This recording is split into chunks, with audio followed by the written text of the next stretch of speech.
Saudi আরবে জীবিকার তাগিদে পাড়ি জমানো বাংলাদেশি প্রবাসীদের অক্লান্ত পরিশ্রম ও রেমিটেন্স দেশের অর্থনীতির অন্যতম প্রধান চালিকা শক্তি।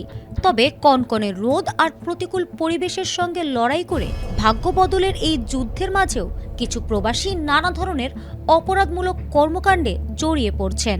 আর এবারেই অনাকাঙ্ক্ষিত পরিস্থিতির পরিপ্রেক্ষিতেই প্রবাসীদের কঠোরভাবে সতর্ক করে জরুরি নির্দেশনা জারি করেছে দূতাবাস। সম্প্রতি কিছু ক্ষেত্রে অপরাধের শিকার হয়ে বা সন্দেহবশত প্রবাসীদের নিজেদের মধ্যে আইন হাতে তুলে নেওয়ার প্রবণতা দেখা গেছে। কোনো কোনো ঘটনায় অভিযুক্ত ব্যক্তিকে নিজ উদ্যোগে আটকে রাখা কিংবা শারীরিক নির্যাতন করার মতো ঘটনাও ঘটেছে। সৌদি আরবের কঠোর আইনি ব্যবস্থায় এই ধরনের আচরণকে অত্যন্ত গুরুতর এবং শাস্তিযোগ্য অপরাধ হিসেবে গণ্য করা হয়। নিজেদের সুরক্ষা এবং অনাকাঙ্ক্ষিত আইনি জটিলতা এড়াতেই দূতাবাস এই কঠোর অবস্থান নিয়েছে। বিজ্ঞপ্তিতে দূতাবাস স্পষ্ট জানিয়েছে, কোনো অপরাধ সংগঠিত হতে দেখলে বা কাউকে সন্দেহ হলে কোনোভাবেই আইন নিজের হাতে তুলে নেওয়া যাবে না।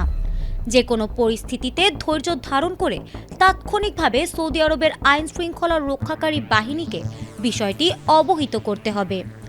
জরুরি প্রয়োজনে স্থানীয় ইমার্জেন্সি সার্ভিস হটলাইন নম্বরে যোগাযোগ করার পরামর্শ দিয়ে দূতাবাস প্রবাসীদের স্থানীয় আইন ও বিধিবিধান কঠোরভাবে মেনে চলার আহ্বান জানিয়েছে। বিদেশের মাটিতে এই ধরনের অপরাধ প্রবণতা শুধু ব্যক্তির জীবনকে ঝুঁকিতে ফেলছে না, বরং ক্ষুণ্ণ করছে দেশের ভাবমূর্তিকেও। ফারহানা হক, ATN বাংলা।